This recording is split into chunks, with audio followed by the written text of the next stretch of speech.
আসসালামু আলাইকুম। J entertainment চ্যানেলে আপনাদের সবাইকে স্বাগতম। আজকে আমি এক্সপ্লেইন করতে চলছি সম্প্রতি মুক্তি পাওয়া কালা পানি ওয়েব সিরিজের গল্প। সম্পূর্ণ ওয়েব সিরিজটি দুর্দান্ত সাসপেন্সে ভরপুর। বর্তমান সময়ে মুভির তুলনায় ওয়েব সিরিজ মানুষের মনে বেশি জায়গা করে নিয়েছে, কেননা এই ওয়েব সিরিজের গল্প কাহিনী আপনাদের মাথা ঘুরিয়ে দেবে। যাই হোক, বেশি কথা না বলে চলুন সিরিজটি শুরু করি। তো গল্পের শুরুতে 2027 সালের ডিসেম্বর মাসের দৃশ্য দেখানো হয়, যেখানে একটা অদৃশ্য ভয়েসের মাধ্যমে বলা হয় যে ইন্ডিয়া থেকে প্রায় কয়েকশো মাইল দূরে আন্দামান নিকোবর দ্বীপ, এখানে এমন কিছু প্রাকৃতিক সম্পদ আছে যা বিশ্বের অন্য কোথাও খুঁজে পাওয়া যাবে না। এই দিকটাতে অনেক উপজাতির বসবাস রয়েছে। দ্বীপের চতুর্দিকে পানি দ্বারা বেষ্টন থাকায় কেউ চাইলেও এদিক থেকে বের হতে পারবে না। তবে এই প্রাকৃতিক সম্পদকে 24 আওয়ার্স সিকিউরিটি দেয় এই দ্বীপের পানি। এরপর আমরা দুজন লোককে দেখতে পাই যারা বাইকে করে কোথাও যাচ্ছিল। একজনের নাম চিরঞ্জিত, যাকে ডাকা হয় চিরু নামে, আর অপরজনের নাম মণি। মণি তার কাজের সূত্রে পরিবারকে নিয়ে আন্দামান দ্বীপে এসেছে, তাই সে চিরুকে জিজ্ঞেস করে কেন এই দ্বীপটিকে কালাপানি বলা হয়। তখন চিরু তাকে কোনো উত্তর না দিয়ে সোজা সেলুলার জেলে নিয়ে আসে। পরের সিনে আমরা ছোট্ট একটি মেয়েকে দেখি যে রাতে ঘুম থেকে উঠে পানি পান করার জন্য বাইরে বের হয় পানি আনতে। তবে খুব কাছ থেকে মেয়েটা কিছু একটার আওয়াজ শুনতে পায়, আর সেখানে কিছু আদিবাসী লোককে দেখতে পায় যারা কিনা শহরের দিকের পানির পাইপটি ভাঙতে যাচ্ছিল। সেখানকার একজন মেয়েটিকে দেখে ফেলে আর তখন তার উপর আক্রমণ করে। দৃশ্য পরিবর্তন হলে নীলু ও চিরুকে দেখানো হয়। তখন আমরা বুঝতে পারি মিনু এখানে এসেছে জেলের পরিষ্কার পরিচ্ছন্নতার কাজ করতে। আর তখন মিনু আবারও কালাপানি সম্পর্কে চিরুকে জিজ্ঞেস করে। তখন চিরু মিনুকে বলে কেউ যদি নিজেকে কালাপানির মধ্যে খুঁজে পায় তার পক্ষে এখান থেকে বের হওয়া একদম অসম্ভব। একটু আগে আমরা যে মেয়েটিকে দেখেছিলাম সে আর অন্য কেউ না, মিনুরই বোন, যার নাম নীলু। সবাই নীলুকে খুঁজছিল এবং কিছুক্ষণ পর নীলুকে একটি জায়গায় দাঁড়িয়ে থাকতে দেখে। তখন নীলুর মা নীলুর কাছে আসতেই দেখে সেখানকার আদিবাসীরা নীলুর দিকে তীর তাক করে রেখেছে। তবে তারা সেই তীর নীলুকে না মেরে পানির পাইপটির দিকে মারে, পাইপটি ফাটিয়ে দেয়। আর এমনটা তারা কেন করলো সেটা এখন না, পরে বলছি। দৃশ্যটি পরিবর্তন হলে আমরা দেখি সন্তোষ নামের একজন তার পুরো পরিবারকে নিয়ে নিকোবর দ্বীপে হলিডে কাটাতে যাচ্ছে। সন্তোষ কিন্তু খুব শান্তশিষ্ট টাইপের মানুষ, তাই তার ছেলে পার্থ মনে করে তার বাবা একদম বোকা টাইপের লোক, তার বাবা কিছুই বুঝে না। এরপর তারা সবাই আন্দামান সিটির পোর্ট বিহার এয়ারপোর্টে এসে পৌঁছায়। এয়ারপোর্টে চিরু তাদের সবাইকে তার গাড়িতে উঠার জন্য অফার করে।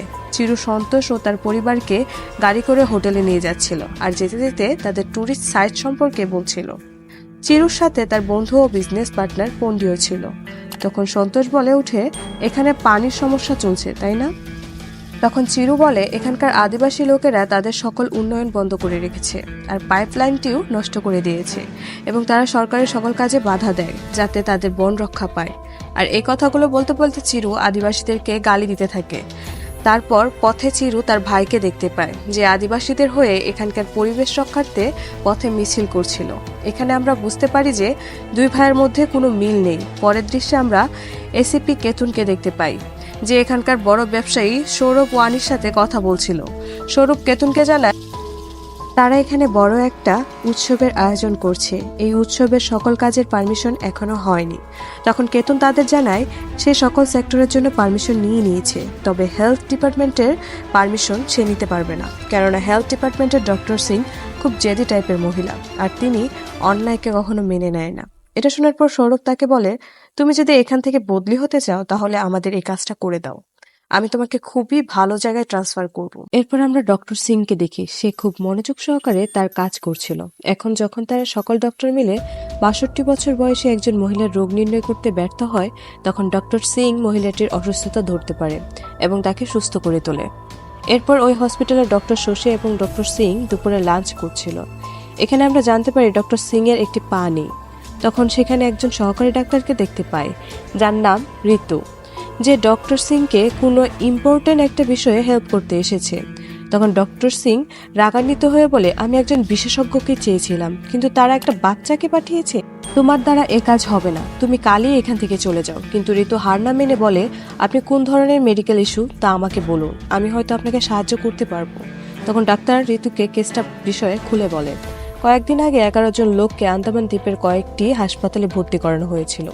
তাদের জ্বর ও মাথা ব্যথার উপসর্গ ছিল, তবে আশ্চর্যের বিষয় হলো তাদের সবার শরীরে কালো র্যাশ ছিল। যা কেউ নোটিস করেনি। কিভাবে তাদের শরীরে এমন কালো রেশ এসেছে তা কেউ জানে না। এমনকি তারা সুস্থ হওয়ার পরও এই রেশগুলো একই রকম থেকে যায়। তারা একটা ওয়ার্ডে যায় যেখানে এই রোগীদেরকে রাখা হয়েছিল। সেখানে মনি নামে এক ছেলেটাকে দেখানো হয়, যে কিনা আন্দামানে কাজের খাতিরে এসেছিল। তখন আমরা তার ঘাড়ে কালো রেশটা দেখতে পাই। এরপর ডক্টর সিং ঋতুকে বলে 1989 সালে আন্দামানের ঠিক এমনই একটি রোগ এসেছিল, আর এতে বেশ কিছু মানুষ একত্রে মারা গেছিল। হঠাৎ আপনা আপনি রোগটি অদৃশ্য হয়ে যায়। তারপর ডক্টর সিং রোগের ধরনগুলো ব্যাখ্যা করে, যেখানে ঘাড়ের এই কালো রেশটাও ছিল। তাই ডক্টর সিং ভয়ে ভয়ে আছেন, কারণ এই রোগটি সম্পর্কে তারা কেউ অবগত নয়। তাই তারা এর চিকিৎসা সম্পর্কেও কিছু জানে না। ডক্টর সিং আরও জানায়, কয়েকদিনের মধ্যে এখানে একটা উৎসব হতে চলেছে, টুরিস্টরাও আসবে। তাই কিছু ঘটার আগে আমাদের এই রোগ সম্পর্কে জানতে হবে, এটা কেমন রোগ আর কিসের মাধ্যমে ছড়ায়।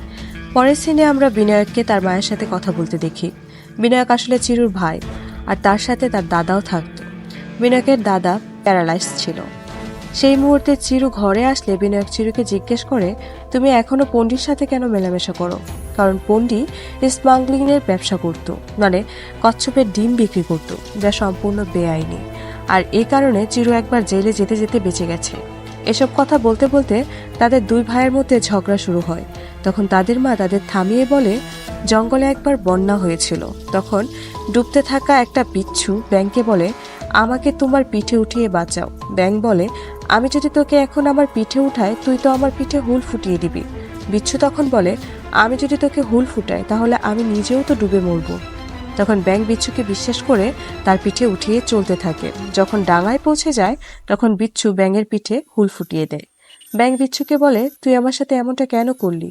তখন বিচ্ছু বলে, কি করব বল, এটাই তো আমার স্বভাব। গল্পের শেষে চিরু বিনায়ককে বলে উঠে, আজ তোর বন্ধু সারাকে এয়ারপোর্টে দেখলাম, সে তোকে বলেনি সে এখানে এসেছে? এটা শুনে বিনায়ক খুব অবাক হয়। এরপর আমরা ডক্টর সিংকে দেখি। তার এক পেশেন্ট বারবার হিচকি তুলছিল, আর সে ডক্টর সিংকে বলছিল, ম্যাডাম আমি এখনো পুরোপুরি সুস্থ হয়ে গেছি, দয়া করে আমাকে ডিসচার্জ করে দিন। তখন ডক্টর সিং তাকে জানায়, তোমাকে কখন কিভাবে ডিসচার্জ করব না করব তার সিদ্ধান্ত আমরা নেব। তখন ঋতু ডক্টর সিংকে বলে, সে গবেষণা করে জানতে পেরেছে 3 জায়গা থেকে এই রোগটি ছড়াচ্ছে। তখন ডক্টর সিং ঋতুকে বলে, আমাদের রোগের এরিয়া নয়, রোগের কারণ সম্পর্কে জানতে হবে। কারণ ঋতু যে জায়গার কথা বলছে সেখানে বড়জোর 300-400 লোকই থাকে। এরপর সেই বৃদ্ধ মহিলা ডক্টর সিং এর সাথে দেখা করতে আসে এবং বলে সে এখন সম্পূর্ণ সুস্থ, তাই তাকে ডিসচার্জ করে দেওয়া হয়েছে। বিদ্যা তখন একটা ছবি দেখায় আর বলে, 1988 থেকে 1989 সালে তার এক আত্মীয়ের এই রোগটি হয়েছিল। হঠাৎ করে অসুস্থ হয়ে যায় আর তার গায়ে এমন চিহ্ন ছিল। কিছুদিন পর সেই লোকটি মারা যায়। তখন ডক্টর সিং বৃদ্ধ মহিলার কাছ থেকে ওই লোকটির ঠিকানা নেয়। সিন শিফট হলে দেখি বিনায়ক সানার পুরনো বাড়িতে গেছে। সানা বিনায়কের সাথে দেখা করে খুবই খুশি হয়। তারপর এদের দুজনের মধ্যে কথাবার্তা হয়। তখন বিনায়ক জানতে পারে সানা এখানে তার মায়ের জমি বিক্রি করতে এসেছে, পরশু সে ফিরে যাবে এখান থেকে। দৃশ্য পরিবর্তন হলে ডক্টর সিংকে দেখানো হয় যে জঙ্গলে বৃদ্ধার বলা সেই লোকটির বাড়িতে এসেছে এবং সেই মৃত ব্যক্তির পরিবারের কাছ থেকে সেই রোগের সিমটম সম্পর্কে জানার চেষ্টা করছিল। তখন মৃত ব্যক্তির ছেলেটি বলে তার বাবার তীব্র জ্বর সর্দি ছিল, তবে কিছুদিন পর তার সেরে গিয়েছিল, কিন্তু 2 দিন পর তার তীব্র হেঁচকি শুরু হয় এবং যতক্ষণ না সে মারা গিয়েছিল ততক্ষণ এই হেঁচকি থামেনি। এই কথা শোনার পর ডক্টর সিং দ্রুত তার হাসপাতালে ফোন করে বলে, যে লোকটির ঘন ঘন হেঁচকি হচ্ছে তাকে যেন দ্রুত ইমার্জেন্সি ওয়ার্ডে শিফট করা হয়। ডক্টর সিং যখন চলে যাচ্ছিল তখন এসিপি কেতন তার রাস্তার সামনে এসে দাঁড়ায় এবং তাকে তার গাড়িতে লিফট নেওয়ার জন্য প্রস্তাব করে। ডক্টর সিং গাড়িতে উঠলে তাকে ডিস্ট্রিবিউশনের জন্য সাইন করতে বলে। তখন ডক্টর সিং কেতনকে অপমান করে, কারণ কেতনকে দুর্নীতির অপমানে দিল্লি থেকে আন্দামানে বদলি করা হয়েছিল। এরপর ডক্টর সিং হসপিটালে এসে দেখে সমস্ত রোগীর জ্বর সর্দি থেকে সুস্থ হয়ে গেছে, তাই তাদের রিলিজ করা দিয়ে হয়েছে। তবে মিনুকে যখন রিলিজ করে দেওয়া হয় তখন ডক্টর সিং তাকে থামায়।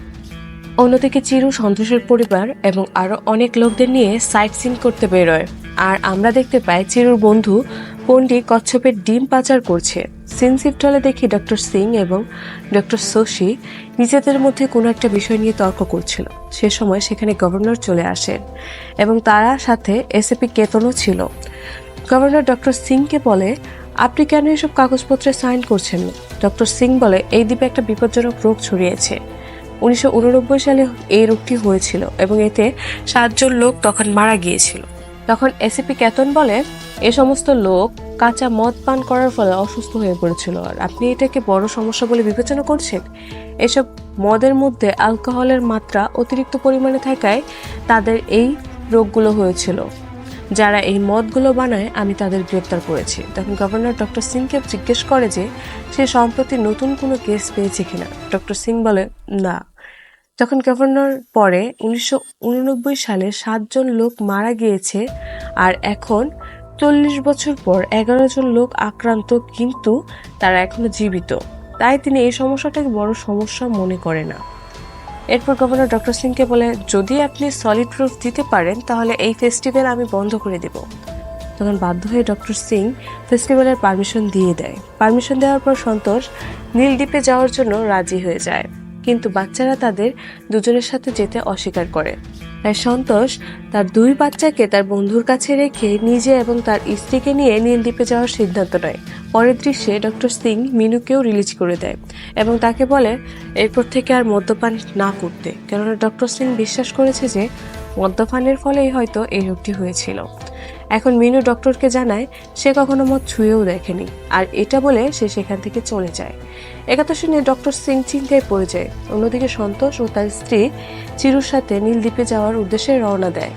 গোপনে চিরু কচ্ছপের ডিম সন্তোষের ব্যাগে রাখে, আর এদিকে ডক্টর সিং নৌকায় করে একটি গ্রামে যায়, যেখানে গিয়ে সে দেখে এখানকার সমস্ত লোক মারা গেছে, আর প্রত্যেকের ঘাড়ে একই রকমের কালো র্যাশ রয়েছে।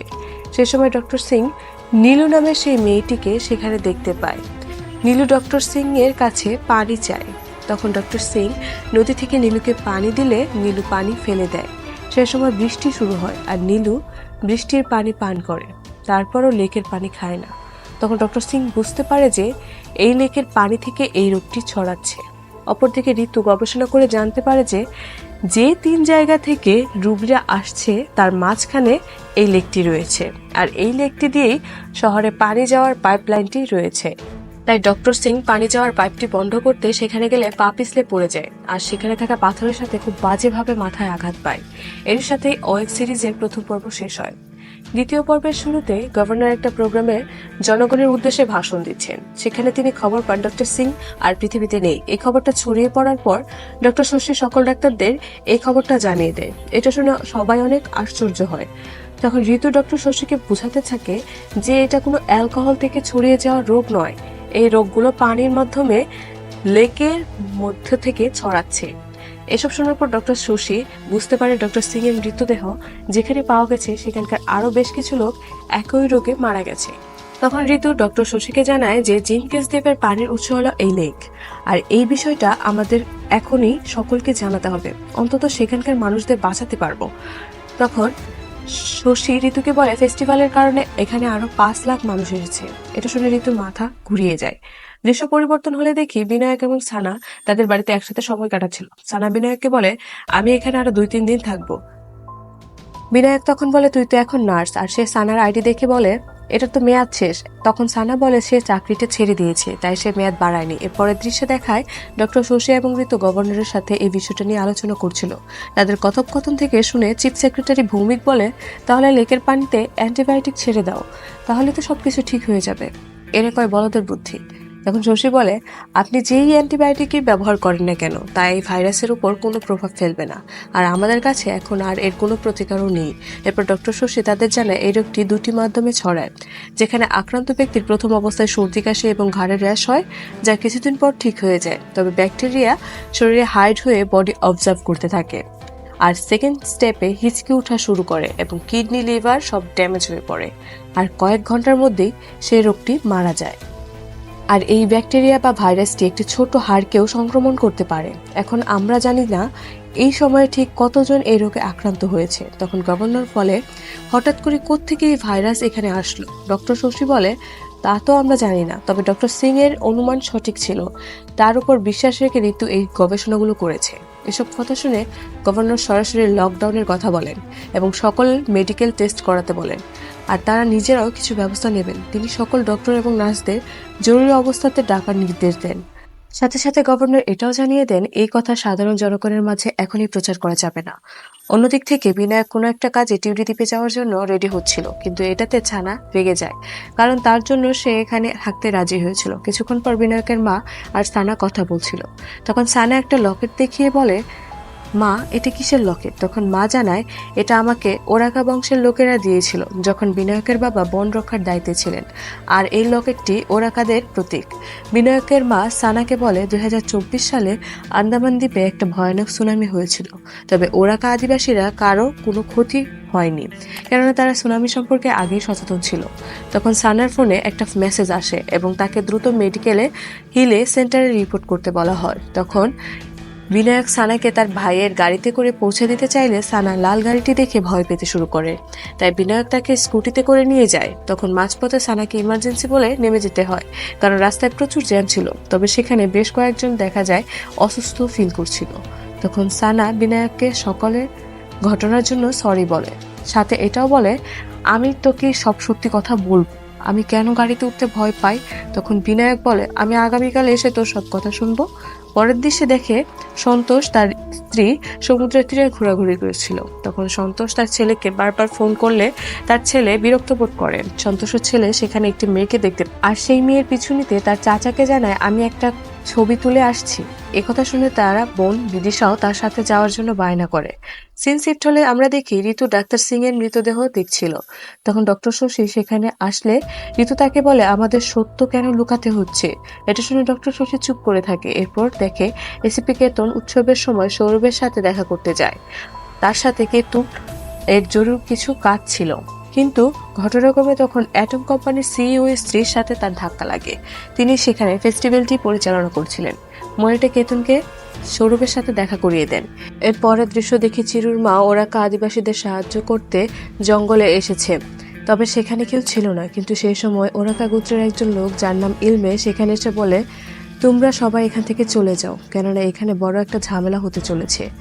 তখন চিরুর মা ছেলে দুটিকে সেখান থেকে চলে যেতে বলে, আর তাদের বলে, আমাকে এদের সাহায্য করতে হবে, কারণ তারা আমার অনেক উপকার করেছে। অপরদিকে কেতন কোম্পানির লোকদের রোগের বিষয়ে কথা বলে, আর তাদের বলে, আপনাদের হাতে এখনো সময় আছে, যদি এখান থেকে পালাতে চান তবে পালাতে পারেন, তা না হলে কিছু সময়ের মধ্যে এখানে লকডাউন শুরু হবে। সিওর স্ত্রী তখন বলে, আপনি কেন আমাদেরকে সাহায্য করছেন? তখন কেতুন বলে, তাকে জানায় এই জায়গা থেকে সে বের হতে চায়, মানে সে এই জায়গা থেকে ট্রান্সফার নিতে চায়, তার জন্য যা খুশি করতে পারে। এরপর আমরা দেখি উৎসবের জায়গায় লকডাউন দেওয়া হয়েছে, যেখানে সন্তোষের ছেলে তার বোনের সাথে একটি মেয়েকে ফলো করছিল, আর বাইরে তার চাচা, যার লকডাউন দিয়েছে, তাদের উপর রাগারাগি করছিল, কিন্তু তারপরও তারা তাকে ভেতরে যেতে দেয় না। অন্যদিকে সানা মেরিন হিলে পৌঁছে রিপোর্ট করে, কিন্তু সেখানে তারা তাকে একটি পিপিআই কিট পরতে বলে, আর সানার ইচ্ছা না থাকা সত্ত্বেও তা করতে হয়। তারপর সানার ফ্ল্যাশব্যাক দেখানো হয়, যেখানে সে তার বেস্ট ফ্রেন্ড এর অধীনে নার্স হিসেবে কাজ করত, আর সে সব পেশেন্টের ভালো সেবা করত। তবে একবার একটা ছোট্ট ভুলের কারণে এক মন্ত্রী মারা যায়, তাকে অতিরিক্ত মাত্রায় ইনজেকশন দিয়েছিল। সানার এই অসাবধানতার কারণে মন্ত্রীর মৃত্যু হওয়ার ফলে মন্ত্রীর ছেলে তাকে খুঁজতে থাকে, তাই সানা ও তার ডক্টর বন্ধু সেখান থেকে পালিয়ে যায়। তবে মন্ত্রীর ছেলে তাদের দেখে ফেলে এবং তাদের পিছু করে। তখন বাধ্য হয়ে ডক্টর সানাকে গাড়ির ভিতরে রেখে নিজে গিয়ে তাদের কাছে ভুল স্বীকার করে এবং সব দোষ তার নিজের ঘাড়ে নিয়ে নেয়। কিন্তু মন্ত্রীর ছেলে রেগে যায় আর সানার চোখের সামনে তার বন্ধুকে মেরে ফেলে, আর এই কারণে সানা গাড়িতে উঠতে ভয় পায়। পরের দৃশ্য দেখে সন্তোষের ছেলে তার বোন বিদিশাকে একটা জায়গায় বসিয়ে রেখে বাইরে কি হয়েছে তা দেখতে যায়। এ সময় তার বোনের কাছে একটা লোক অসুস্থ হয়ে কাশতে থাকে। অন্যদিকে কেতন সৌরভ এবং তার সঙ্গীদের ভিআইপি গেট দিয়ে বের করে। তখন সাধারণ জনগণ তাদের দেখে তাদের দিকে ছুটে যায় এবং তাদের বাধা দেয়। তখন কেতন বাধ্য হয়ে ফাঁকা গুলি ছুড়ে মানুষকে ভয় দেখাতে থাকে। সেখানে প্রচুর ভিড়ের কারণে পার্থ তার বোনের থেকে আলাদা হয়ে যায়। অনেক খোঁজাখুঁজির পর বিদিশা যখন তার ভাইকে দেখে তার দিকে যেতে চায়, তখন সেখানে একটা পুলিশের গাড়ি তার দিকে আসতে থাকে, আর সানা তাকে বাঁচায় এবং তাদের দুজনকে একটি গাড়িতে বসায়, আর সেও তার ভয় কাটিয়ে গাড়িতে বসে সেখান থেকে বের হওয়ার জন্য। অন্যদিকে ঋতু এই রোগের বিষয়টা হেডকোয়ার্টারে জানিয়ে দেয়। কী কারণে গভর্নর ঋতুর উপর খুব চটে যায় আর তাকে বলে, এখন আমাদের এখানে সবাইকে আটক রাখা হবে, আর কেউ আমাদের বাঁচাতেও আসবে না। যাতে নিরাপদে তাদের বাড়িতে পাঠানো যায় সেজন্য এই ব্যবস্থা করেছিলাম, কিন্তু তুমি সব ভেস্তে দিলে। ঋতু বলে, স্যার আমরা চাইলেও এত লোকদের সেখান থেকে বের করতে পারতাম না, কারণ সেরকম কোনো ব্যবস্থাও নেই। এরপর দেখি সৌরভ তার লোকদের নিয়ে এখান থেকে বের হওয়ার জন্য এয়ারপোর্টে এসে তবে প্লেন নিচে ল্যান্ড করে চলে যায়, আর আমরা বুঝতে পেরেছি পুরো দ্বীপটি এখন লকডাউনের উদাহরণে চলে গেছে। সিরিজটির পুরো পর্ব এখনো বাকি আছে, আশা করি নেক্সট পর্বের জন্য আপনারা অপেক্ষা করবেন, আর আমিও নেক্সট পর্বটি ভিডিও করে আপনাদের মাধ্যমে প্রকাশ করব। তো ততদিন পর্যন্ত আপনারা ভালো থাকবেন, সুস্থ থাকবেন, আর আমার চ্যানেলটিকে প্লিজ সাবস্ক্রাইব করে দেবেন। আল্লাহ হাফেজ।